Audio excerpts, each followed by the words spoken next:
IPT entra así, por supuesto, y por otro lado, no solo construye la infraestructura, sino que también la opera, que nosotros también nos comprometemos y tenemos toda una obligación que cumplir con temas de calidad y en las zonas rurales. Las poblaciones que aún nos quedan por conectar son poblaciones mucho más pequeñas y en geografías aún más complicadas donde la infraestructura básica no existe. E incluso con ese precio que ha bajado, hay sitios que no podemos usar de transporte satelital para dar el servicio.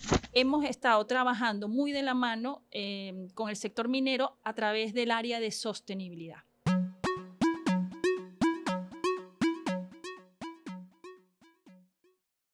Hola, bienvenidos a un nuevo episodio de CEO Telecom, espacio de conversación con los líderes más representativos en el ecosistema de conectividad digital. Empiezo corrigiéndome porque voy a decir también las líderes.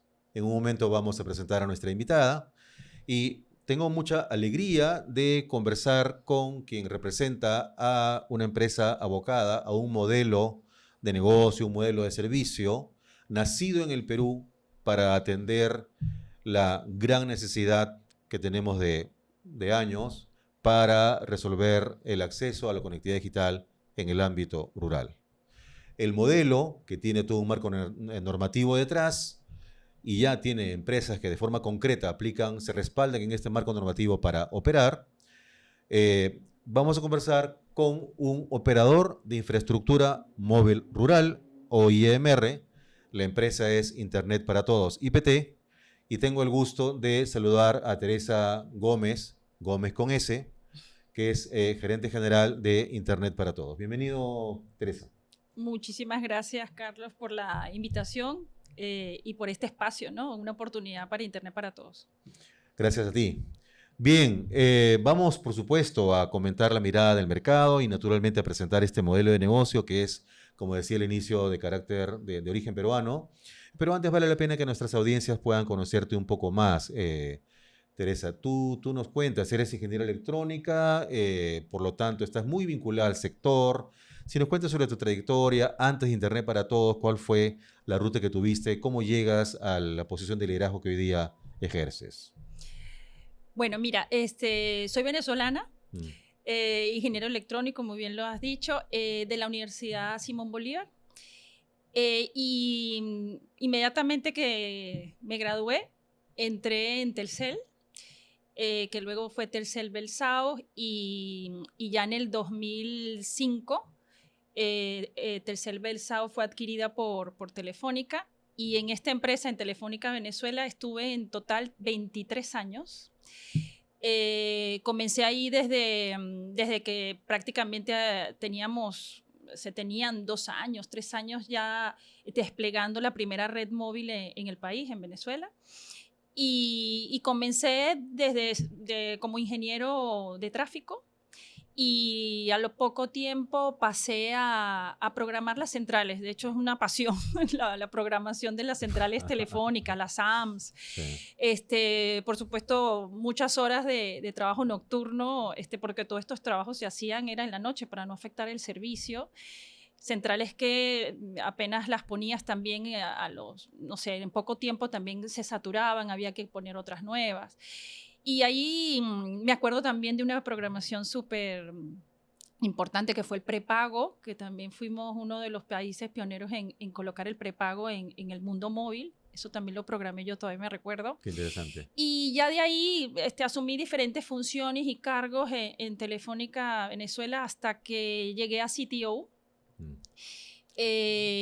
Y también importante destacar que pasé de una función donde efectivamente había muchos recursos en Venezuela, pero ya en los últimos años, pues la crisis económica y social del país también hizo que tuviésemos otro tipo de challenge, sobre todo en mi función como CTO. No es lo mismo tener todos los recursos para un área técnica que queremos todo lo nuevo, todos los features habidos y por haber, las capacidades que sobran. O sea, de por sí tienes un rol muy importante en las inversiones del operador. Claro, y pasamos a tener que velar por y pasar a verbos como optimizar, priorizar, eliminar o dejar de hacer cosas que no daban valor, porque había efectivamente las inversiones eran muy bajitas, ¿no? Sí. Y con eso tenías que hacer que seguir dando servicio, porque era nuestra prioridad seguir dando servicio en el país. Eso no había una justificación. El no tener recursos no podía ser, no brindar un servicio, que en ese momento además es muy importante que la gente esté conectada, ¿no? Para nosotros eso... Naturalmente. Y por supuesto también mantener al equipo enfocado, ¿no? Pese a todas estas condiciones, y ustedes lo saben, huelgas, estar al servicio de los demás y estar un poquito aparte de lo que tú tienes como demanda en casa, ¿no? ¿En qué época ya estábamos para estos momentos que mencionas? Eso ya, yo pasé a ser CTO en el 2016, finales de 2016, ya estaba yo asumiendo la posición de CTO, y esto fue hasta el 2019, pero bueno, ya la situación también de Telefónica, o la situación de Venezuela ya tenía los últimos 6 años, ya estábamos con inversiones ya muy limitadas, ¿no? Y bueno, ya los últimos años ya yo asumí este cargo que, por supuesto, tengo más responsabilidades o tenía más responsabilidades. Hasta en el 2019 que Telefónica me llama y me habla del proyecto de Internet para Todos en Perú. No había estado nunca en Perú, ¿no? Pero efectivamente apenas me lo comentaron y el challenge que significaba Internet para Todos, que era una empresa que iba a llevar telefonía o conectividad a las zonas rurales del Perú, donde existía una brecha importante y donde había más de 6 millones y que además los socios que era Telefónica Venezuela, Telefónica del Perú, estaba Facebook, CAF y BIT, ¿no? Y la idea de ellos, de estos 4 socios, era hacer este objetivo de cerrar brecha digital, pero con un modelo totalmente diferente, rompedor, sostenible, y exacto, muy diferente a la forma tradicional. Y parte de esto era que era un modelo compartido, un modelo que iba a servir a todas las operadoras. Y ahí efectivamente tuve que quitarme mi sombrero de Telefónica, 23 años trabajando en una compañía, pero esta compañía, aunque Telefónica del Perú era socia, era parte de estos, eso es parte de esto, de la compañía. Yo tenía que ser, o la compañía y la empresa y todo el equipo tenía que estar, o ser no totalmente neutral. Tendríamos que dar servicio a las operadoras móviles. Si esta empresa no era capaz de darle este servicio a las operadoras, pues el modelo no era exitoso, no era sostenible, ¿no? Qué importante esto que mencionas, porque ya que ya podemos justamente introducir todo el caso de IPT, vale la pena mencionar que este modelo de OIMR que nace en el país, lo mencionas muy bien en el sentido de que es una forma diferente de intervención de la política pública, porque ya no es una intervención directa. Es decir, a diferencia de los modelos de FITEL, que consisten en la recolección de fondos de la industria para luego canalizarlos a proyectos en el ámbito rural a través de subsidios, el OIMR ya no funciona de esa manera, sino es una iniciativa absolutamente privada que se respalda en su naturaleza de compartida, lo que le permite ganar economías de escala para poder ser sostenible por sí misma. ¿Te refieres a eso? Sí. Internet para Todos nace con este modelo de compartición de infraestructura, que lo que hacemos es desplegar infraestructura de acceso móvil y de transporte, y esa infraestructura tiene que ser, la ponemos al servicio de las operadoras móviles para que lo usen de manera compartida. Y ahí se logra parte de las eficiencias, porque no es lo mismo que normal, o sea, lo que hacían las operadoras móviles y que por ello es que no podían ir a las zonas rurales, es que precisamente cada uno iba por su lado.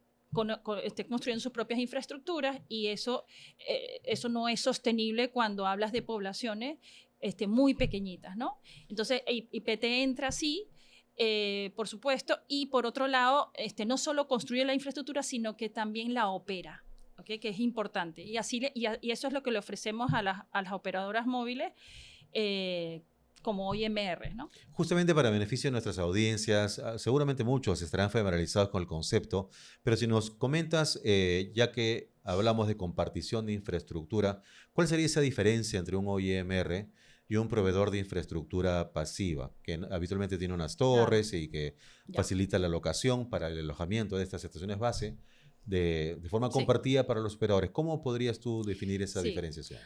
Sí, mira, nosotros, el operador de infraestructura móvil rural coloca la torre, que es la parte pasiva, por decirlo así, pero también pone los equipos de radio de las estaciones móviles, toda la parte activa, e incluso coloca el transporte para conectar esos sites o esas redes de acceso para conectarlas al core de las operadoras móviles. ¿Okay? Y eso es algo que un proveedor de infraestructura pasiva no hace. No lo hace. Y por otro lado, operamos esa infraestructura en las zonas rurales, que ahí también se logra otras eficiencias, ¿no? Para los operadores. No tenemos espectro, importante, no tenemos ningún tipo de espectro, tampoco tenemos clientes finales en esas zonas rurales, sí trabajamos por ello, sí está dentro de nuestro ADN conectar personas y mejorar la calidad de vida de estas personas y ofrecerles las mismas oportunidades y desarrollo, pero no son nuestros clientes finales. Los clientes finales son las operadoras móviles.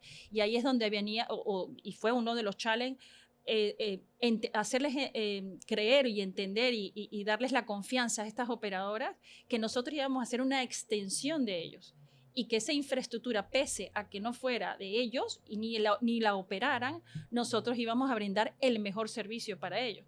Porque efectivamente ellos tienen un regulador, pero y en nuestro contrato también está así, es que nosotros también tenemos que cumplir con el regulador, porque si ellas no cumplen, yo no cumplo, ¿no? Entonces, o si yo no porque cumplo, eres un eslabón importante claro, en la cadena de soy un servicio. eslabón. Entonces, en nuestros contratos tratamos de eso, de que nosotros también nos comprometemos y tenemos toda una obligación que cumplir con temas de calidad y en las zonas rurales, ¿no?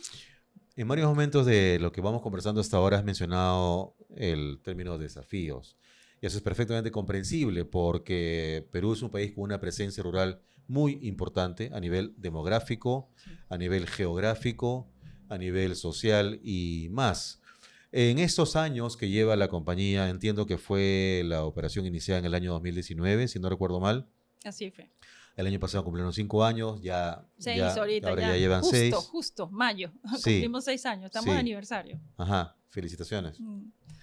¿Cómo podrías sintetizar los principales ejes de estos desafíos? ¿Es la parte más técnica, operativa del despliegue, la parte más de la relación con los operadores, la parte del vínculo con las comunidades? ¿Cómo podrías tú plantear los desafíos? Mira, a ver, yo te diría, nosotros hemos hecho bastante en estos 6 años. Ya tenemos 3.8 millones de personas conectadas. Logro. Espero que este año ya lleguemos a los 4 millones. Hemos desplegado 2.700 sites 4G en toda la geografía del Perú, en las zonas rurales, pero falta, ¿no? Y ahí vienen los desafíos porque las poblaciones que aún nos quedan por conectar son poblaciones mucho más pequeñas y en geografías aún más complicadas donde la infraestructura básica no existe. Y ahí es donde creo que es importante como clave o pilares la innovación. Debemos seguir innovando porque la única forma de que los costos disminuyan en un mercado móvil donde hay 4 operadoras, ¿no? Donde los costos para los usuarios cada vez son menores, pues también a nosotros eso nos presiona, ¿no? Porque nosotros tenemos un modelo de acompañar a las operadoras móviles y todo lo que ellas sienten en el mercado lo trasladan, ¿no? A nuestro modelo. Irradia. ¿No? lo irradia completamente. Entonces nosotros estamos siempre buscando formas de llegar mucho más ajustadas a las necesidades y por supuesto ya buscamos transportes satelitales más económicos, transporte terrestre, o soluciones de acceso también mucho más óptimas, ¿no? Eso, la innovación para nosotros es importante. La otra es las alianzas. Eso para mí es clave. Sean público-privadas o privadas-privadas, ¿no? Aquí en el Perú hay muchos recursos, ¿ok? Lo que no sabemos es cómo articularlos de la manera adecuada. Sabemos ahorita, por ejemplo, el canon. El canon por conectividad. Nosotros, por ejemplo, a nosotros nos ha ayudado el canon a llegar a zonas rurales bien pequeñitas. Yo aplaudo de manera importante este vehículo que ha usado el Ministerio de Transporte y Comunicaciones, porque efectivamente las operadoras y nosotros detrás de esas operadoras hemos construido el 50% del canon desde el 2021.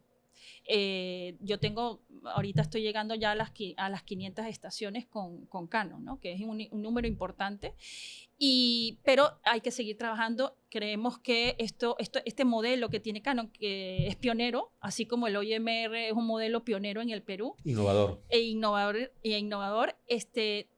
la idea es que esto se traslade a otro tipo de aportes, a otro tipo de obligaciones. Ya el modelo está y ha hecho mucho sentido y es exitoso. Entonces creemos que se debe seguir impulsando porque aunque el modelo de IPT, y yo siempre lo digo, es exitoso, y los socios eso era lo primero que querían, era demostrar que un modelo de compartición era el modelo que hacía falta para llegar a estas zonas rurales y cerrar esta brecha digital. Pero lo que queda por hacer son poblaciones mucho más pequeñas, ¿no? Y ahí es donde sí se necesitan estas alianzas. Hablo también de recursos como obras por impuestos. Que nosotros estamos muy interesados y creemos que con los cambios que sufrió ahorita o que tiene el OXI, ya podemos hacer proyectos de telecomunicaciones de radio base con OXI. IPT está yendo por ello y cree. El otro tema, hablando de recursos del Estado, los proyectos regionales. Eso es una fuente de riqueza para nosotros los telcos. ¿Te refieres a que la infraestructura ya está allí desplegada? La infraestructura está. Hay una que todavía no está lista, sí, pero también es cierto que no se ponen a disposición, ¿no? Hay algunos proyectos que tienen un avance importante y no terminan de salir.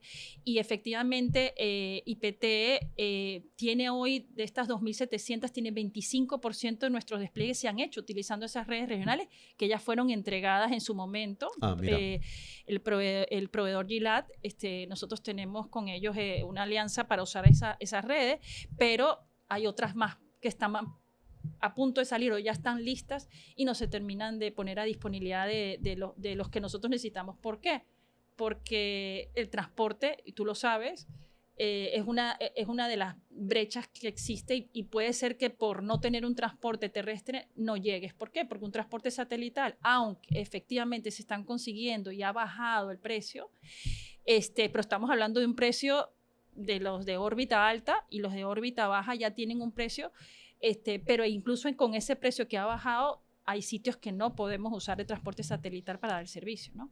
Sí, mira, si me permites ahí tomar la posta a tu comentario, en el sentido de que has enumerado una cantidad de iniciativas. Sí. Nos queda muy claro que la labor de IPT consiste precisamente en eso, ¿no? En el día a día, es decir, identificar formas en que a partir de un ADN con un alto grado de innovación, de espíritu de innovación, cómo lograr esas eficiencias para que la sostenibilidad siga siendo fortalecida.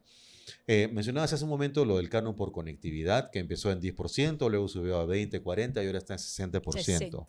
Y es verdad lo que tú mencionas, existe ya la iniciativa de la autoridad para extender este mecanismo precisamente con el respaldo del éxito que ha tenido, porque había una correlación directa entre la expansión de cobertura en el ámbito rural con la aplicación de esos fondos del canon, ¿no es verdad? Entonces, la extensión de este mecanismo a otras obligaciones como la tasa de explotación comercial, como el aporte FITEL, inclusive, y más aún de manera un poco más ambiciosa, algunos lo proyectan también a las multas que impone el regulador. ¿No? Todo esto configuran iniciativas con sabor peruano, es decir, no conocemos experiencias en otros países, ni siquiera vecinos, donde existan figuras similares. Has mencionado un ingrediente de perspectiva intersectorial. ¿Qué hay, por ejemplo, de la relación entre el sector eléctrico y el sector de telecomunicaciones? Y lo decimos porque en ambos sectores existen fondos de acceso universal. La gran pregunta es en qué medida conversan o no, porque sabemos que sin electricidad no tiene servicios de telecomunicaciones. ¿Cómo ven ustedes eso? Bueno, ¿sabes? Cuando uno tiene una herida y la tocas, bueno, has tocado la herida. Mira, sí, nosotros creemos que muchas veces las telco se nos hace difícil llegar porque efectivamente no llegó la electricidad o no existe o sea, Fuentes de energía, perdón. fuentes de energía y, y otras veces llegamos y la misma calidad del servicio en estas zonas, las zonas rurales en la electricidad, hace que tú tengas que hacer una inversión muy grande para la redundancia, para tener tus 24 horas al día dando continuidad de servicio. Que eso hace también a veces que no podamos llegar, ¿no? Porque tenemos que también confirmar o soportar este servicio de 24 horas y si no existe un servicio eléctrico confiable, es muy complicado, ¿no? Entonces yo siempre he dicho que hay una infraestructura que puede compartirse entre las eléctricas y las telco. Tenemos infraestructura que es común, que si un MTC y el Ministerio de Energía y Minas se unieran, hay infraestructura que pudieran incluso construir entre ellos, o sea, en esas alianzas. Bajo una lógica de eficiencia. De eficiencias y pudiera llegar la energía y llegar las telco al mismo tiempo y no ver quién llega primero, el huevo o la gallina, no, se llega juntos, ¿no? Los proyectos serían, porque y la eficiencia, así como nosotros compartimos infraestructura y nuestro lema siempre es ¿por qué hacerlo? Es desde cero, sino hay que compartir y usar lo que ya existe. Lo mismo diríamos con la parte eléctrica. Es verdad que existen normas para tú poder usar los postes eléctricos, pero también hay fibra que tienen las propias eléctricas, que las telco podrían usar esa fibra. Lo que mencionas es sumamente importante porque quizás en los últimos tiempos ya no tanto, pero recordamos nosotros que hasta hace no muchos años atrás, en el FITEL, al momento de la calificación de los centros poblados para ver si podían ser susceptibles de los beneficios de estos proyectos basados en los subsidios, un criterio para excluir a un centro poblado era la falta de disponibilidad eléctrica, lo cual es sumamente paradójico, ¿no? Porque un centro poblado que carezca de electricidad no es que no requiera telecom, sino más bien todo lo contrario, necesita ambos servicios. Ambos. Así es. Eso por un lado. Lo otro es, has mencionado también un término importante que entiendo forma parte de la filosofía de Internet para Todos, que es la formación de alianzas, precisamente para la búsqueda de estas eficiencias. El ámbito rural de Perú, siendo nuestro país una economía con una fuerte presencia de la actividad minera, que la mina evidentemente no se ubica donde uno lo desea, sino la mina está donde está, geológicamente. Y suele haber un predominio por razones naturales, por razones geológicas en el ámbito rural. Cuando plantean alianzas, ¿consideran también alguna forma de acercamiento entre el sector telecomunicaciones y minería? ¿Cuál sería ese win-win, como decimos en los negocios, para ambos sectores, de darse esta alianza?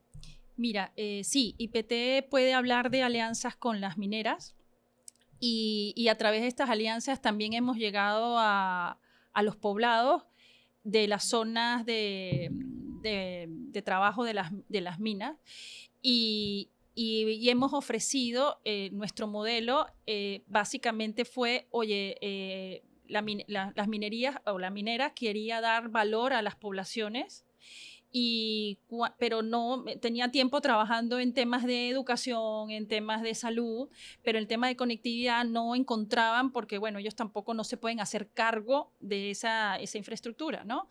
Entonces, lo que Internet para Todos le dio como carta fue, oye, nosotros necesitamos solo el financiamiento y ya nosotros, después con nuestro modelo de OIMR, con las operadoras, seguimos dando servicio en la zona y ya y darle esa conectividad que tanto necesitan.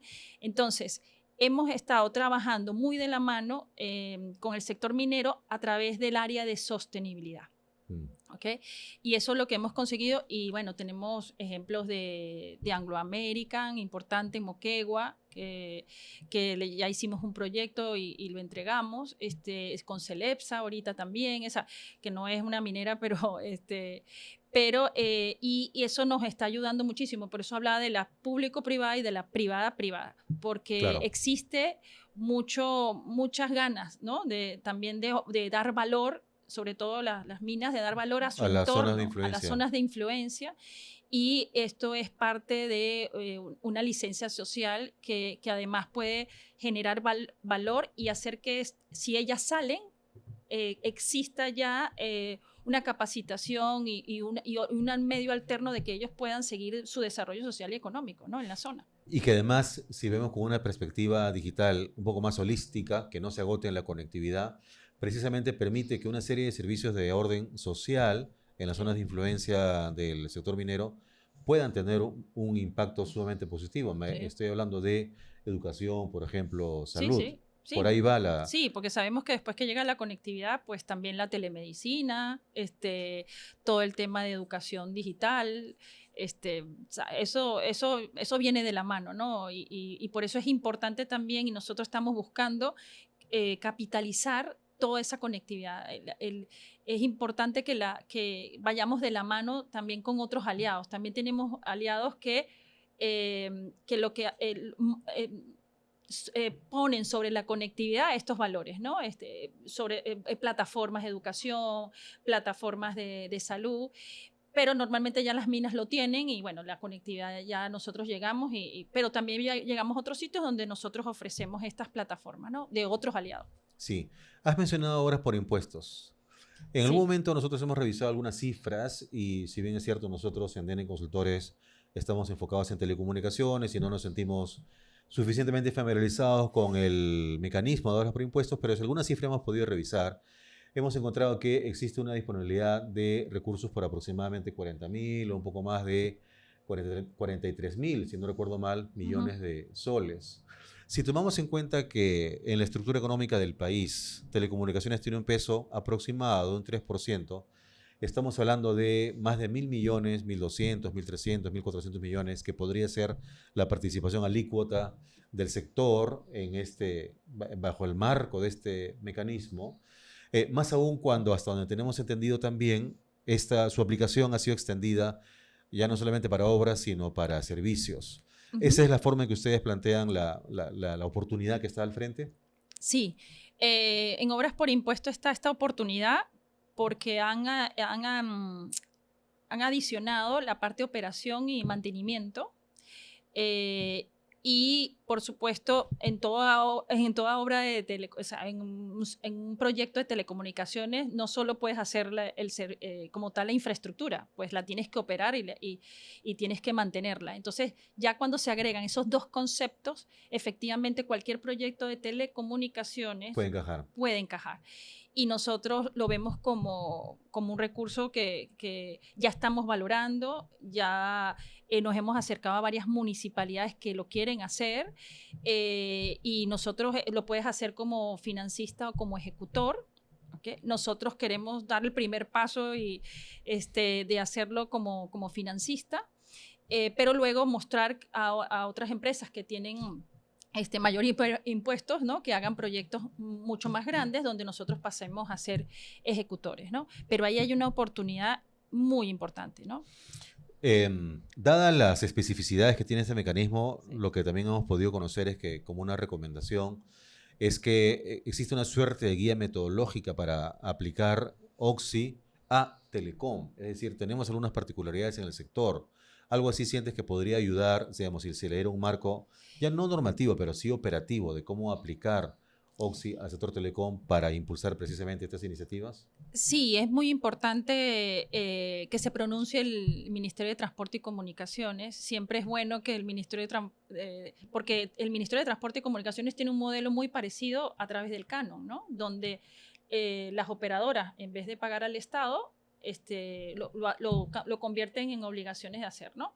Pero pone un financiamiento para una infraestructura y después el operador o el MNO queda dándole servicio al cliente final y el cliente final paga por ese servicio, ¿no? El paquete, lo que tenga, normal como cualquier operación de cualquier infraestructura que no necesariamente sea financiada por el Estado. En este caso, en Oxy, también queremos que el MTC también lo avale y indique que sí se puede, porque sería lo mismo. Lo único es que ahorita no viene de las operadoras, sino que viene de la misma municipalidad que tiene este valor o esta oportunidad de proyecto y efectivamente financia esa infraestructura y luego ya nosotros nos quedamos operando y manteniendo el servicio en la zona, ¿no? Pero sí se requiere que el MTC dé la confianza a todo el ecosistema, ¿no? El espaldarazo. El respaldarazo, sí. Desde de su que posición puede como ser usado autoridad, como ente rector del sector. Exactamente, sí.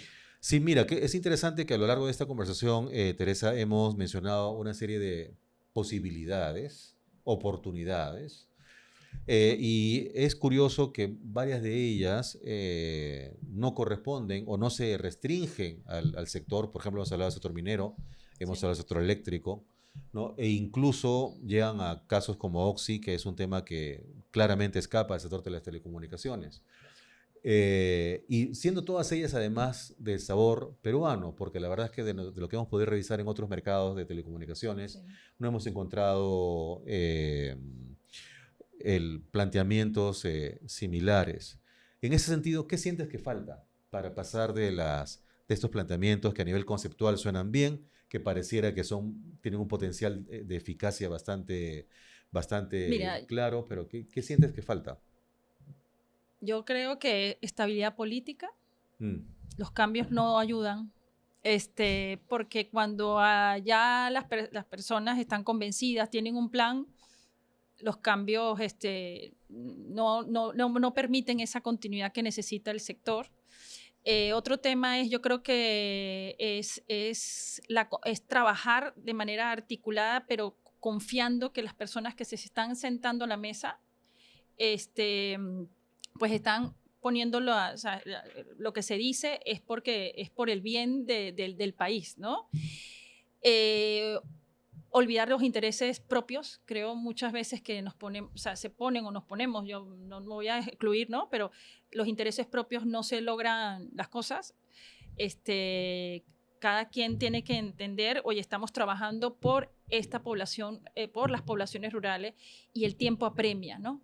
Y normalmente creo que el Estado suele blindarse demasiado y en ese blindaje ya pierde el foco de lo que realmente se quiere dar, ¿no? Por temas de Contraloría. Es un blindaje de Contraloría, un blindaje del contrato, un blindaje. Entonces, hay muchos miedos para firmar cosas, para aceptar cosas. Que son un freno. Y son frenos, ¿no? Entonces, cuando tú tienes esto, entonces lo que hace es que todo se retrasa, ¿no? Se retrasa muchísimo y yo creo que esa confianza, esos miedos que existen en el Estado, pues tienen que cambiar, ¿no? Y las normas más flexibles. Yo creo que también ahorita hay un tema de permisologías. Creo que un invitado tuyo también lo dijo la otra vez y no es mentira. A nosotros también esto no escapa, ¿no? de nuestros problemas, ¿no? Son 4 meses tú para pedir un permiso, ¿no? Sí.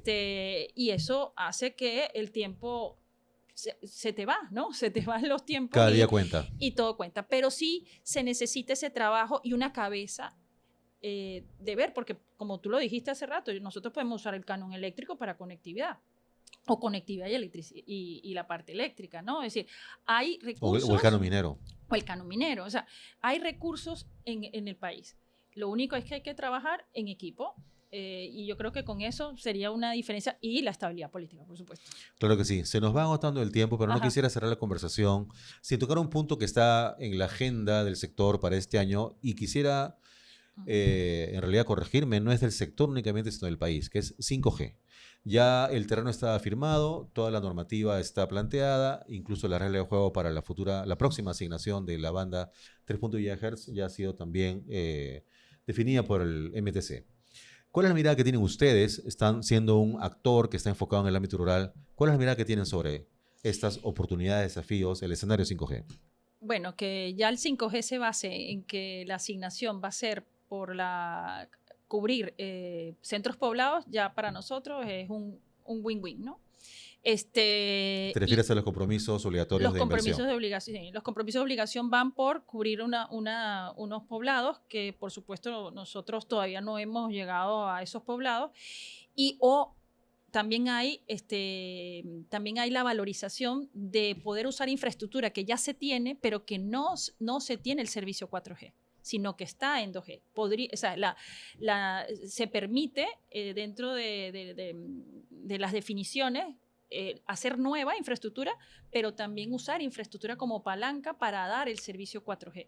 Y nosotros tenemos ¿te acuerdas que te comenté que yo tengo 2.700 sites donde ya llevo 4G, pero yo tengo otros 1.000 sitios donde solo doy 2G, donde no he podido llegar con 4G ni con nuestro modelo y voy tocando puertas, sí, y con el Canon, no sé, el Canon por mejora tecnológica también permite, pero es un porcentaje muy pequeñito, ¿no? Entonces, esa infraestructura está ahí y tiene valor, pero necesita ese financiamiento del Estado para dar el brinco, ¿no? O el salto. Y ahí, por supuesto, el 5G apertura esa oportunidad. Entonces, para nosotros es súper valioso que el 5G se dé. Bueno, entendemos que sí, que es este año. Está muy bien hecho de 4 años, la cantidad de sites. Yo creo que vamos bien. Yo creo que el 5G... Claro, todas las operadoras tienen que decir que sí y que van a sí, hacer sí. Lo que tienen que hacer para que les den el espectro, pero para Internet para Todos es otra demostración que el Estado peruano está haciendo las cosas bien. Está avanzando en una dirección. Está avanzando, sí, estaba atascado ahí, pero tú lo has dicho, ¿no? Tiene modelos que son pioneros, innovadores, que muchas veces voy a foros a explicar lo que hacemos en Internet para Todos, pero yo creo que más que lo que hace Internet para Todos es lo que está haciendo el Estado peruano, ¿no? Qué bueno. Y hay mucho interés de otros países en copiarse los modelos quizás con algún tipo de customización, pero sí ven al Estado peruano como en ese trabajo. Y yo creo que todos estos años, los 6 años de Internet para Todos, de lo que yo me llevo, de la gratificación que yo me llevo, más allá de la cantidad de personas que hemos conectado y que estamos cambiando la vida de personas, es que nos hemos posicionado en ser aliados de las operadoras, de poder permitirles llegar a estas zonas rurales que no iban o no llegaban, no porque no querían, sino porque no era sostenible y tenían una alta demanda en las zonas urbanas. Y por otro lado, ser aliados del Estado. Trabajamos con el Estado muy de la mano. ¿Y por qué? Bueno, tenemos exactamente el mismo objetivo, ¿no? Sí. Compartimos, ¿no? Sí, sí. Bueno, Teresa, con la pasión que transmites, sabemos que siempre existen muchos temas que podríamos seguir conversando. Así es.